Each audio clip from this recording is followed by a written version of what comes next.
And it's one of the best ways to support our body as we continue to age and to help us live long, healthy lives. You're listening to Perimenopausal Conversations for busy women. Real-life conversations navigating midlife, wellness, and hormones right alongside you.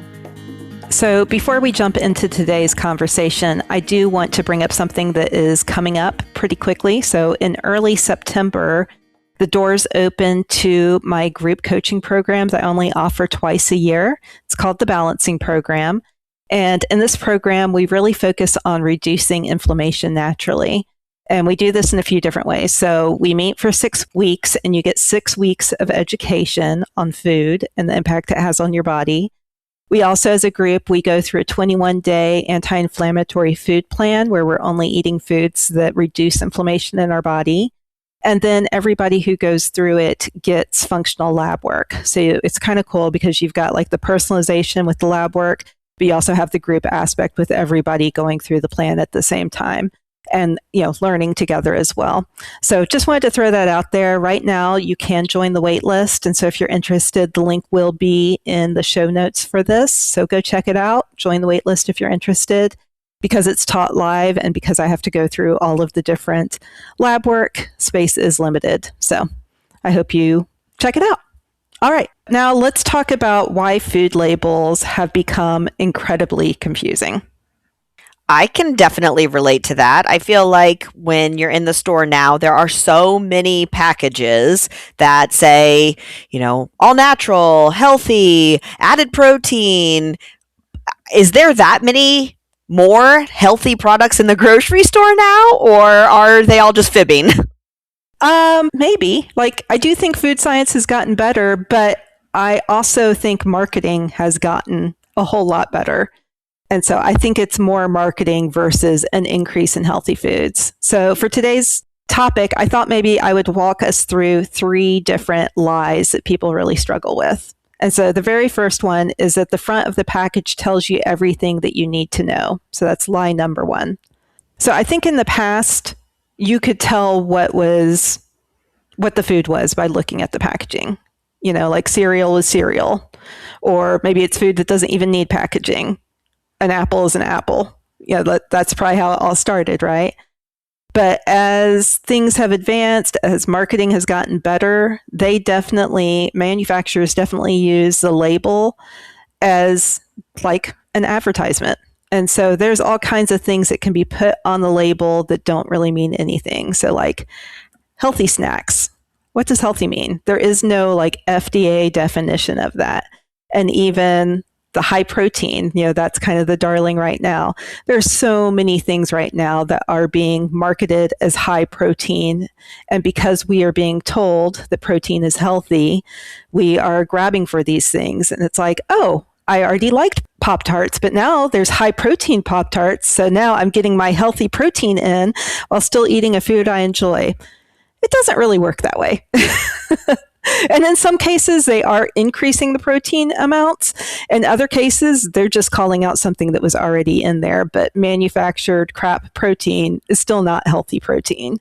So you really have to be careful and not just base what you're buying off of what's on the front of the package. I always recommend for my clients that they take the package, turn it over, and then don't get distracted by the part of the label where it has the calories and the macros. Even that is very skewed and easily skewed to make it sound appealing. Literally go to the list of ingredients, which is by far the least sexy part of the label and also generally written the smallest, but that is the most important part. Read through that and read what's in your food. Is it, ingredients that you recognize? Is it ingredients that your mother or grandmother would recognize? Think in those terms. If it's a whole bunch of long words that sound scientific-y, it's probably not real food that your body recognizes and can break down. And even if those long scientific-y words are high protein, that doesn't mean that it's good protein that's going to help you build muscle and live longer and healthier. And it is still a packaged food either way at that point. But what you said about the calorie Yeah. box or the supplement facts, I thought was interesting because I have realized that now they'll list the calories, the fat, all that kind of stuff, the sugar, but it's like, oh, that doesn't actually look too bad. And then you look up Mhm. at the serving size, and the serving size is this super small amount. And it's like, oh, there's 25 servings in this one package. So all of a Yeah. sudden, those numbers are a lot higher once you consider how much you would potentially eat from the package. Yeah. And then on top of that, so there are some rules about that. And manufacturers totally use those rules to their advantage. So, perfect example is Cool Whip. So, Cool Whip, I think most people know Cool Whip is not really healthy for you. I will tell you, it is circulating on Pinterest right now with all Is of it? these various Greek yogurt mix-ins where you add Oh. pudding and Cool Whip and you try to flavor this Greek yogurt. And every time I'm like, that looks good, but then it also just looks like a sugary yogurt. Sorry, continue. That's funny. I have not seen that, but I believe it. Yeah.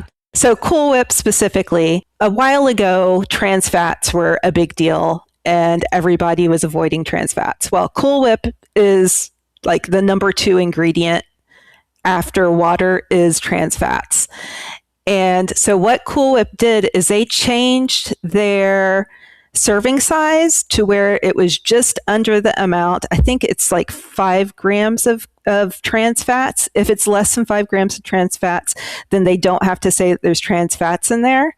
And so they changed the serving size to, I think it's 2 tablespoons, which nobody really eats 2 tablespoons of Cool Whip. Like, let's be honest, if you're going to eat Cool Whip and put it on your pie, you're covering the entire top of your pie, right? You don't want it for the 2 bites at the end. And so they changed the serving size, and then they took it a step further. And again, this is when the trans fats was really popular and people were trying to avoid it. On the front of the label, it said 0 trans fats. And they could legally say that because per serving size, it was less than 5 grams.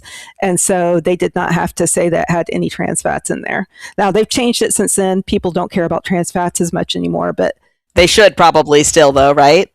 I mean, yeah, but there's so many different things. Again, this is why, like, following the latest trend, reading the front of the packaging does you no good.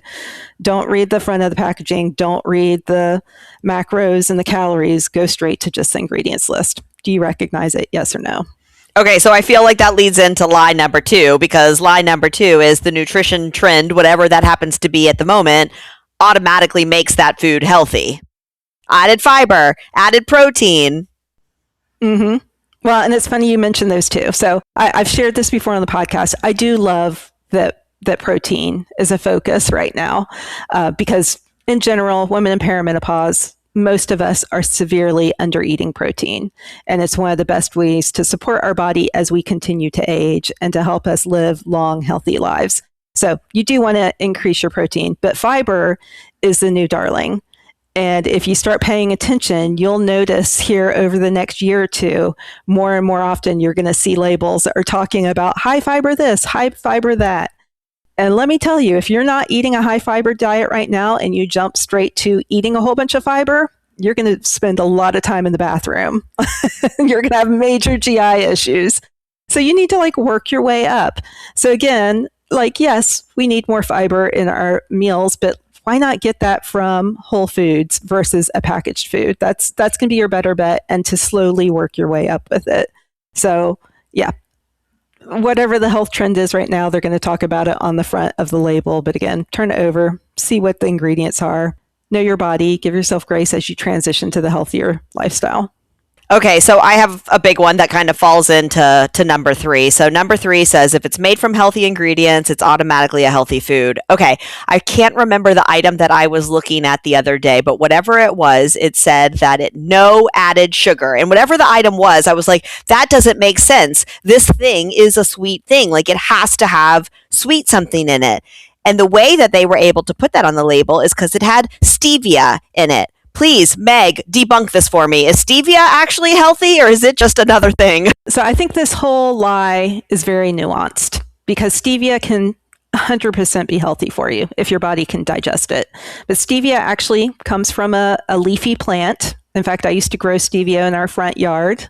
It's awesome for like adding to tea and stuff like that. Like, just add the stevia leaves. But depending on the amount of processing, like the white stevia powder that I used to buy, like when I was trying to do low calorie stuff, that looks nothing like the leafy plant that I grew. And so it has a lot to do with the manufacturing. It has to do with how they process the stevia. Some stevia is healthier than others. Some people's bodies just can't handle stevia. So again, that's kind of, it doesn't make it healthy or not healthy. For some people, it's actually better to have the real sugar because their body knows what to do with it versus this highly processed stevia that looks nothing like the natural stevia. So yeah, there's nuance to this one. Okay, what about all of the pastas that have added beans or lentils or all of that kind of stuff? Yeah, again, so much nuance. And I have to say up front, I love those pastas. It makes it so much easier to get in more protein and honestly a little bit more fiber as well. But again, like if you think logically about it, having some chicken with a side of black beans and some broccoli has got to be healthier than this. What's the twisty pasta called? Rotini? Rotini is what I'm picturing. Yeah. Okay. Yeah. Like, how did we take these beans and turn it into rotini? Like, that is not how beans grow, right? So what they had to do is they had to dry them, and then they had to process them and mill them to turn it into a bean flour. And then they had to somehow structurally make it look like rotini pasta. And all of those steps move it further and further and further away from the natural version of it.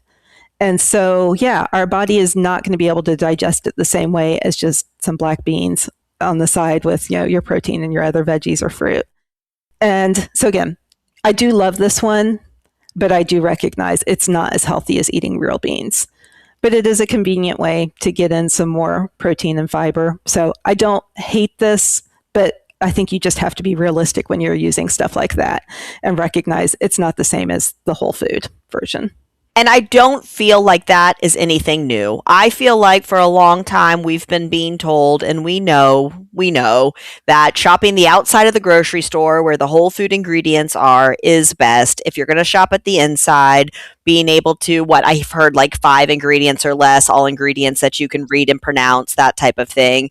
And yet we are still bombarded by all of this stuff. And I think social media has not helped this at all because influencers are getting paid to promote certain products. And so they go on and claim something's healthy. People believe them, not thinking that, oh, they're getting paid for this, but just because they find that this is healthy. Look at them. They're skinny and in shape. This must be healthy for me too. And it's so unfortunate, but I think, again, we just need to keep doing what we should have been doing all along, eating whole foods and just trying to make sure that we're eating real ingredients. Yeah. So if you're listening to this and you're feeling a little bit overwhelmed because these are things you hadn't thought of before, or you're feeling overwhelmed because you're realizing you've really been reaching for those convenience foods, really want to encourage you to check out the balancing program. So like I said before, the link is in the show notes. Go check it out. If you're interested, join the wait list and you'll get a little bit more information about it and you'll be the first to know when the doors open. But I think you'll really get a lot of benefit out of it because we go significantly deeper than what we've done in a 15-minute podcast here today.